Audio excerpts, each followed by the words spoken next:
বন্ধুরা, good evening তোমাদের সবাইকে। আশা করছি তোমরা এই গরমে সবাই ভালো আছো, বেশি বেশি করে জল পান করছো। আমিও খুব ভালো আছি বন্ধুরা।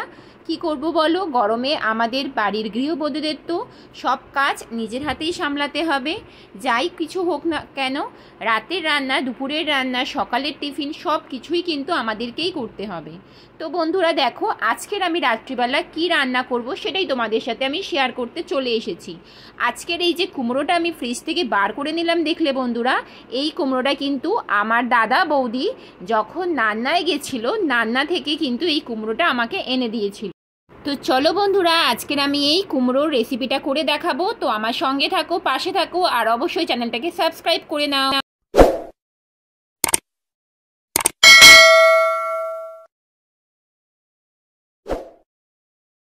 তো দেখতেই পাচ্ছ বন্ধুরা, আমি কুমড়োটা কিন্তু প্রথমে নিয়ে নিয়েছি, আর কুমড়োটা কিন্তু অবশ্যই আমি কিন্তু কেটে নেব। ভালো করে কেটে নিতে হবে বন্ধুরা। আর সব সময় তোমাদের সাথে দিনে কি করি, রাতে কি করি, সব কিছু শেয়ার করি, কিন্তু কখনো রাত্রিবেলা কখনো কখনো শেয়ার করি, আবার কখনো করি না।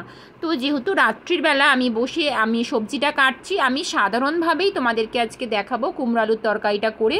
তো সেটার জন্য প্লিজ একটু সঙ্গে থাকো, দেখতে থাকো যে আমি কিভাবে রান্নাটা করছি। আর সত্যি কথা বলতে কি, তোমরা কখনো রান্নায় গেছো কিনা জানি না, সত্যি কথা আমি কিন্তু যাইনি। তো শুনেছি নান্নার কুমড়ো নাকি ভীষণ মিষ্টি হয়। তো দেখো, আমি কুমড়োটা ভালো করে কেটে নিচ্ছি। আর যেহেতু আমার বাইরে দাবায় আলোটা একটু কম, বুঝতেই পারছো আমি ভাড়া বাড়ি থাকি, তো সেই ভাড়া বাড়িতে আমার দাবায় আলোটা কিন্তু খুবই কম বন্ধুরা। তো সেই জন্য দেখো, আমি কিন্তু একটু কম আলোতেই তোমাদেরকে ভিডিওটা করে দেখাচ্ছি। তোমরা আমাকে সাপোর্ট করো অবশ্যই, আমার ভালো লাগবে বন্ধুরা। তো আমি কুমড়োটা এইভাবে এক এক করে কিন্তু কেটে নিচ্ছি, আর দেখো জলে কিন্তু দিয়েও নিচ্ছি। আর যেহেতু আমি আমার বর খাবো, আর কুমড়োটা যেহেতু মিষ্টি, খেতে তো সুন্দর লাগবে রান্নাটা করলে, আমি বুঝতেই পেরেছি যে আমার বর কিন্তু তরকারিটা আজকের পুরোটাই খাবে। তো সেই জন্য পুরো কুমড়োটাই কিন্তু আমি রান্না করে নিচ্ছি। যদি তোমরা এই মিষ্টি কুমড়ো মানে সেদ্ধ করে খাও বা ভাতে দিয়ে খাও, দারুণ লাগবে বন্ধুরা, বিশেষ করে এই গরমে। তো বন্ধুরা, আমি কি করলাম দেখো, আমি কিন্তু আজকের কুমড়োর তরকারিটা করব। তোমাদের সাথে সব কিছুই শেয়ার করি, ভাবলাম রাতে একটু কুমড়ালুর তরকারি, রুটি বা পরোটা, যাই হোক কিছু একটা করব, সেটা তোমরা দেখতেই পাবে। আর আমি খুব একটা আলু ব্যবহার করি না সবজিতে, একটাই মাত্র আলু দিয়ে নিলাম। তো ভালো করে আমার সবজিটা কাটা হয়ে গেছে, দেখতে পাচ্ছ। এবার কিন্তু আমি রেসিপিটা রেডি করব, আর আমি রান্নাটা আজকে চাপিয়ে দেব। তার জন্য তোমরা দেখতে থাকো বন্ধুরা। কড়াই কিন্তু গরম হয়ে গেছে। আমি আমার রান্না করেছিলাম, আগের তেল ছিল, মানে হয় না যে তেলে রান্না করলে তেল একটু বেশি থাকে, আমরা একটা পাত্রে ঢেলে রাখি, তো আগে থেকে পাত্রে ঢেলে রেখেছিলাম, সেই তেলটা কিন্তু কড়াই আমি দিয়ে নিলাম। আর সাধারণভাবেই যেমন আমরা রান্না করি কুমড়ো আলুর তরকারি, 5 ফোড়ন, শুকনো লঙ্কা, তেজপাতা ফোড়ন দিয়ে যেমন রান্না করি, আমি সেভাবেই কিন্তু চাপাবো।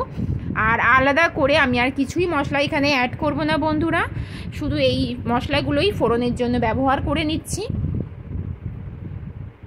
তারপরে দেখো, আমি যে সবজিটা কেটে রেখেছিলাম, মানে কুমড়ো আর আলু, আমি কিন্তু এবারে দিয়ে নিচ্ছি।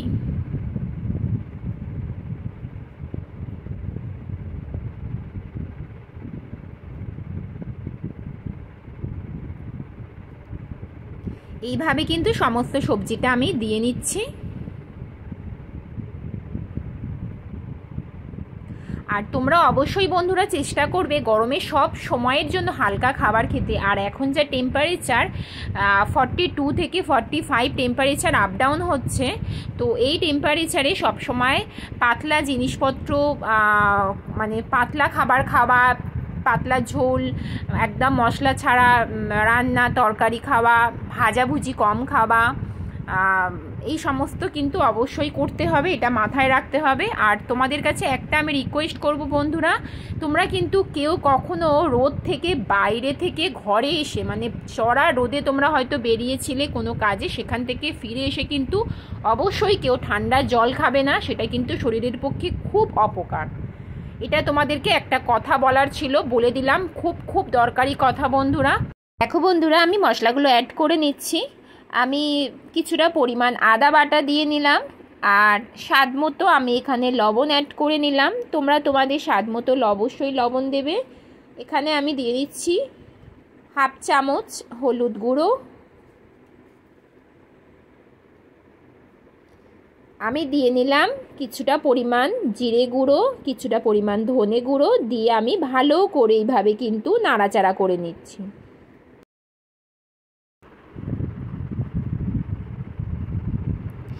এইভাবে কিছুক্ষণ মশলাটা নাড়াচাড়া করা হয়ে গেলে বন্ধুরা দেখতে হবে হালকা একটা স্মেল বেরিয়েছে, ভাজা ভাজা একটা গন্ধর একটা স্মেল বেরিয়েছে, তখন কিন্তু আমি এখানে জল অ্যাড করতে হবে। আর অবশ্যই বন্ধুরা তোমরা একটু খেয়াল করবে যাতে মানে মশলাটা ধরে না যায়, সবজিটা নিচে ধরে না যায়, সেই জন্য কিন্তু আমাকে দেখতে পাচ্ছ আমি কিন্তু একদম হালকা আঁচে করছি, একদম গ্যাসের ফ্লেমটা আস্তে করে দিয়েছিলাম মশলাটা কষার সময়।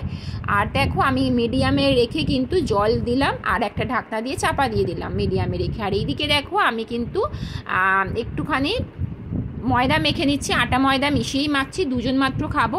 আমি ময়দা পুরোপুরি খাই না, আটার সাথে ময়দা মিক্স করে খাই। আর সামান্য কিছু পরিমাণ তেল আর সামান্য একটু নুন দিয়ে ভালো করে মেখে আমি কিন্তু টো বানিয়ে নেব।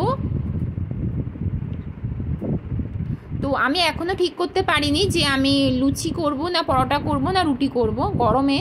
তো দেখো আমি আটাটা মাখার জন্য অবশ্যই একটু হালকা গরম জল করে নিচ্ছি, যাতে যাই করি না কেন, রুটি করি, লুচি করি বা পরোটা করি, সেটা কিন্তু ভীষণ নরম হবে খেতে। তো যখন তুমি ভাজবে, ভাজার পরে খাবার সময় খুব নরম হবে, সেই জন্য আমি হালকা একদম গরম জল করে নিচ্ছি বন্ধুরা।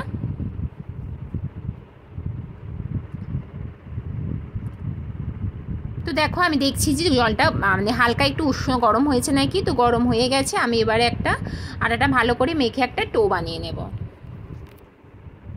আর আমরা যেহেতু হাজব্যান্ড ওয়াইফ খাই বন্ধুরা, হাজব্যান্ড ওয়াইফের জন্য কিন্তু আমাদের 6টা থেকে 5টা রুটি হলে আমাদের, বা রুটি বড় পরোটা বলো, এনাফ। আর যদি লুচি করি একটু 10-12টার ওপরে একটু লুচি করতে হয় আমাদের দুজনের। আর এই গরমে সত্যি বলছি আমাদের জল খেয়ে পেট ভরে যাচ্ছে, আর কিছুই খেতে ইচ্ছা করছে না। তবুও তো রান্না করতে হবে, খেতে হবে, বাঁচতে হবে, তো সেই জন্য দেখতেই পাচ্ছ। যাই হোক আমি টো বানিয়ে নিয়েছি বন্ধুরা, টো বানিয়ে চলে এসেছি। আর কটা টো বানিয়েছি তোমরা দেখতেই পাচ্ছ।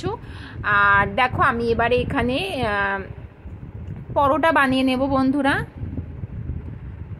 ভাবলাম তো রুটি প্রায় খাই, লুচিও প্রায় হচ্ছে, নিরামিষের দিনকে পুজো আচ্ছা করছি, লুচি হচ্ছে, তো ভাবলাম পরোটা বানিয়ে নিই আজকে। তো সেই জন্য দেখো পরোটাগুলো বানিয়ে নিচ্ছি বন্ধুরা।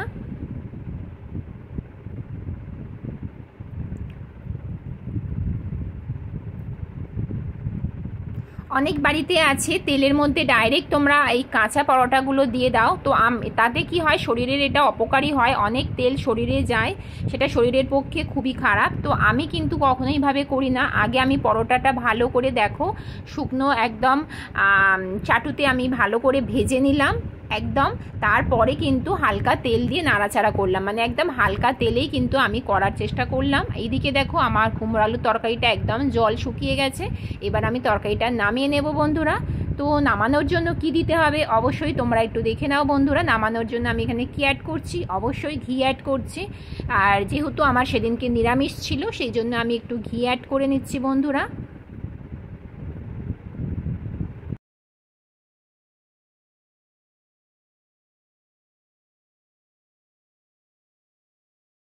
তো বন্ধুরা দেখো আজকের আমার রাতের মেনু পরোটা আর কুমড়ো আলুর তরকারি।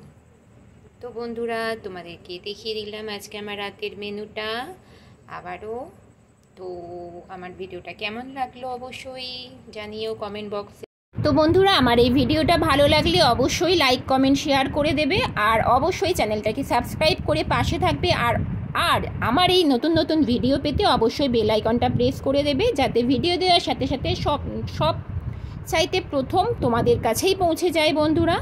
আর এই গরমে একটাই রিকোয়েস্ট করব, বেশি বেশি করে জল পান করো, কারণ জল হচ্ছে আমাদের জীবন, জল ছাড়া সত্যি আমরা বাঁচতে পারবো না।